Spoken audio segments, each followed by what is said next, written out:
이재명 출마 거의 확정된 것 같죠. 민주당 안에서 이거 어떻게 대처하느냐 이런저런 목소리가 나오는데 이 4선의 중진 김영환 의원이 민주통합당 여기 후보 내면 안 된다 이런 주장을 폈어요. 직접 전화로 만나봅니다. 안녕하세요. 예, 안녕하셨습니까? 예. 왜 내면 안 됩니까? 안 되는 이유는 없다고 봅니다. 특히 이제 민주당의 이동섭 위원장 부담이고 그분이 나간다면 말리기가 어렵다고 생각합니다만. 예. 다만 이제 길게 보고 대승적 결단을 해야 된다고 생각합니다.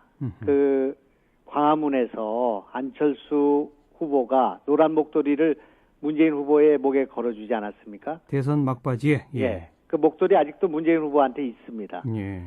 2달 전에 대선 직전에는 그렇게 목을 매다가 지금 우리가 후보를 내서 이렇게 쪽박을 깨는 그런 일이 벌어지게 된다면 예. 우리 국민들이 뻔뻔하다고 우리를 배은망덕하다고 보지 않겠는가. 원수는 물에 새기고 은혜는 돌에 새긴다 이런 말이 있는데 예. 그런 면에서 정치적인 신의를 어긋나는 일이다 이렇게 봅니다. 어쨌든 안철수 전 교수가 지난번엔 양보하지 않았냐 이거군요.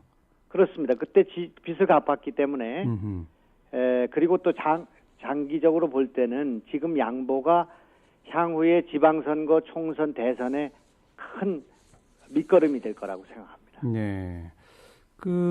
지금 그쪽은 진보정의당 몫으로 보는 시각이 있지 않습니까? 예, 그 몫이라는 게 등기를 낸 것도 아니고 상속을 하는 것도 아니기 때문에 이 문제는 노원병 유권자가 결정할 문제라고 생각합니다. 그래서 우리 노회찬 후보가 참 이렇게 의원직을 잃게 된 것은 참으로 잘못된 일이지만은 또 억울한 일이고 안 된 일이지만은 특정 후보나 특정 정당이 지나치게 이 문제에 개입해서는 안 된다고 생각하고요. 만약 이런 선례가 된다면 전남 순천에서 통합진보당 김선동 후보가 앞으로 의원직을 잃을 가능성이 있는 거 아니겠습니까? 그렇죠. 그랬을 때도 똑같이 그것이 전례가 돼서 그렇게 양보를 해야 된다는 문제가 되는데 이것은 잘못된 일이라고 생각합니다. 그러니까 지난 총선 당시에 이른바 야권연대는 그때 일이다. 그건 아니지만은 그 문제에 대해서 너무 지나치게 그 특정 후보가 다음 후보를 결정한다든지 또는 특정 정당이 이 문제를 계속 그것을 주장하는 것은 지나쳐서는 안 된다 이렇게 생각하죠. 그러니까 안철수 교수가 출마하고 진보정의당에서도 또 예를 들어서 후보를 내고 그럴 수도 있다 이거죠? 물론 그럴 수 있다고 생각합니다. 근데 그런 경우에 어쨌든 민주통합당은 내지 말자. 저희로서는 그렇게 하지 않는 것이 소탐대실하지 않는 일이라고 생각합니다. 근데 처음에 말씀하실 때 현직 거기 옛말로 하자면 지구당 위원장이 있지 않습니까? 그렇습니다. 네. 그분이 출마하겠다고 그러면 못 말린다고 그러셨잖아요.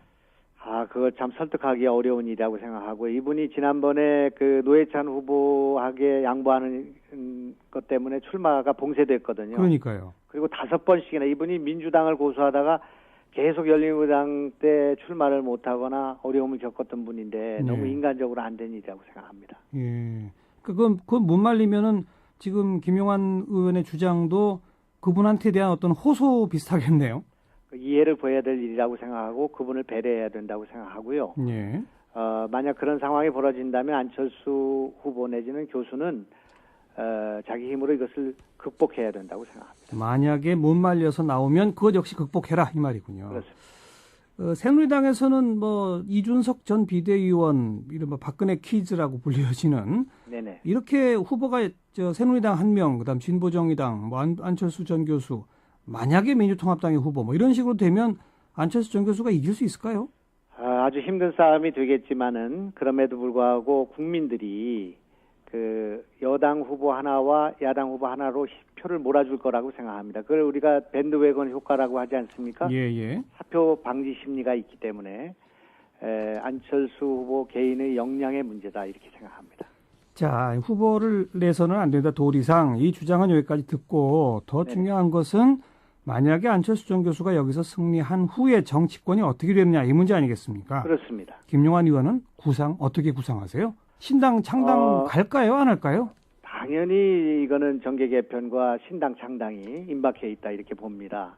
지금 이제 그 민주당이냐 뭐냐 후보를 내느냐 부산으로 가느냐 이렇게 얘기하고 있습니다만은 근본적인 건 정계 개편입니다. 지금 폭풍과 쓰나미가 밀려 닥치고 있고요. 예. 그럴 수 있는 조건을 우리가 자초했다고 생각합니다. 자, 그러니까 안철수 전 교수는 당선되면 신당 창당에 나설 걸로 본다? 당연히 정계 개편이고 신당 창당이라고 생각합니다. 그걸 대비해야 된다고 생각하고요. 예. 폭풍우가 몰려오고 있는데 문고리를 잡고 내 거냐 하는 건 의미가 없다고 생각합니다. 예. 크게 봐야 된다고 생각하고요. 예. 그랬을 때 그 정계 개편이 신당 창당이 앞으로의 한국 정치에 어떤 영향을 줄 것인가. 예. 특히 전국 선거인 내년 지방선거, 또 2년 후에 총선, 그리고 대선, 여기에 큰 영향을 주는 거기 때문에 당연하죠. 이거에 대해서 다 대비해야 된다고 생각합니다. 그러니까 안 교수가 만약 당선되면 민주당에 들어올 리가 없다고 보세요? 당연히 들어올 리가 없다고 생각합니다. 그냥 신당 창당으로 갈 거다? 네네. 그러면 우리 김용환 의원은 그 신당과 어떤 관계를 맺는 게 좋다고 생각하세요?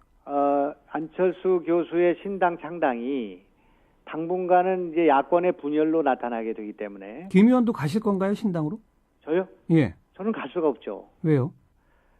우리는 이제 민주당으로 당선이 됐고요. 예. 또 안철수 후보가 정계 개편이나 신당을 통해서 여러 가지 그 정치적인 역할과 역량을 발휘한다 할지라도 그 힘만을 가지고는 정권을 교체할 수 없다고 생각합니다. 예. 지금은 이제 민주당이라고 하는 거대한 역사적 뿌리와 많은 의원을 갖고 있는 이 정당이 쇄신돼야 되고요. 예. 그 쇄신의 힘과 안철수 교수를 지지하는 그 정치 세력의 새로운 정치를 요구하는 국민의힘이 합쳐질 때만이 5년 후에 정권 교체 가능하다고 생각합니다.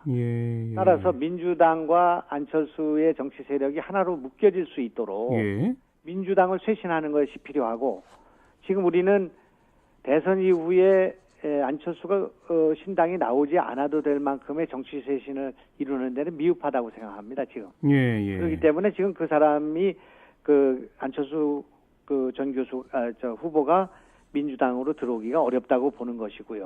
따라서 정계 개편 신당 창당은 예정된 수순이다.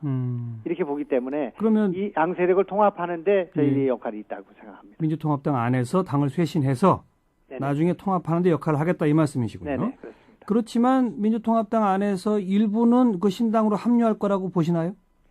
그건 거의 불가능할 거로 봅니다. 그러면 그 신당은 의석 한 석짜리 아닙니까, 어쨌든? 그렇습니다. 의석을 뭐 늘려갈 수는 있겠습니다만은 지금 그 신당은 민주당에 있는 의원들을 끌어낸다거나, 지금 뭐 민주당 의석 하나밖에 없지만은 지금 지지율이라든지 지금 안철수 교수가 무소속으로 나오는데도 우리가 승리를 민주당이 자신할 수 없는 상황 아니겠습니까? 국민의 지지가 중요하다고 생각합니다. 그래서 무슨 뭐 민주당의 의원들이 얼마나 어떻게 움직이느냐 하는 것도 중요한 하나의 뭐 현실 정치이기 때문에 우려할 수가 있겠지만 그보다 더 중요한 것은 국민들이 지금 기존 정치권과 알겠어요. 의석이 문제가 아니다. 그렇습니다. 혹시 새누리당 일각에서 신당으로 가고 민주통합당 일각에서 또 신당으로 가고 막 이런 식의 대폭 정계 개편은 어려울까요? 저는 어렵다고 보고 있습니다. 그건 어렵다. 당분간 그러니까 그 안철수 전 교수의 신당과 민주통합당이 그냥 병존하면서 내년 지방선거 이런 것 등등을 계기로 어떤 방식의 뭐 제휴, 연대, 뭐 통합 이런 것들을 논의해야 한다 이 말씀이시군요. 그렇습니다. 네. 그런데 여론을 보면 이 노원병에 안철수 전 교수 나오는 거에 대해서 반대 여론이 좀 더 높게 나오는 조사가 있고요. 지금 문자로도 많은 분들이 큰 정치 하려면 부산 가세요. 이 노원은 진보당이 양보하고 부산 가세요. 왜 굳이 서울을 택합니까? 뭐 이런 의견들이 막 나오거든요. 이건 어떻게 생각하세요? 우선은 그 여론조사를 저도 봤는데요. 우선은 새누리당 지지자가 반대가 66.7%입니다. 민주당 지지자는 반대와 찬성이 비슷하고요. 또 20, 30대는 찬성이 많고 노원병으로 가는 것에 대해서 호남과 충청이 높습니다. 호남은 53.8%, 충청은 41.2%가 되어 있고요. 그래서 이 정당의 지지가, 그러니까 새누리당 지지자들은 노원병 가는 걸 반대하고요. 또 민주당 지지자에는 찬성이 많고 이런 이제 차이가 있기 때문에 이 문제가 뭐 결정적인 그런 조사는 아니다. 부산으로 가는 게 어떠냐라는 것은 그냥 안 교수가 선택할 문제다 이렇게 보세요? 이제 부산으로 가는 것은 이제 여태까지 많이 봐왔던 일입니다. 노무현 대통령이 했던 전략이라고 할까요? 계속 부산에 나갔었죠. 그런 거고, 또 지난 대선에도 이제 그렇게 해서 우리가 대선을 그 경로를 따라서 갔죠. 그래서 결국은 대선에서 우리가 졌습니다. 그 경로 의존성 때문에. 과거에는 그게 감동이 있었는데 지금 우리가 많이 봐왔던 방식입니다. 알겠습니다. 그래서 그 방식이 꼭 좋은 게 아니다. 감동은 없다 이렇게 생각합니다. 김용환 의원 그 당 쇄신에 앞장서겠다고 하셨는데 이번 전당대회 당대표 도전하십니까 안 하십니까? 지금 고민하고 있고요.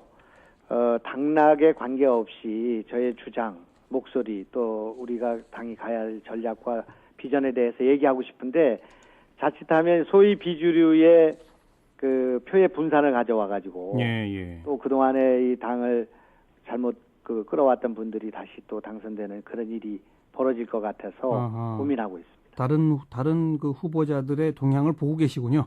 그렇습니다. 네, 여기까지 들을게요. 고맙습니다. 네, 고맙습니다. 민주통합당 김영환 의원이었습니다.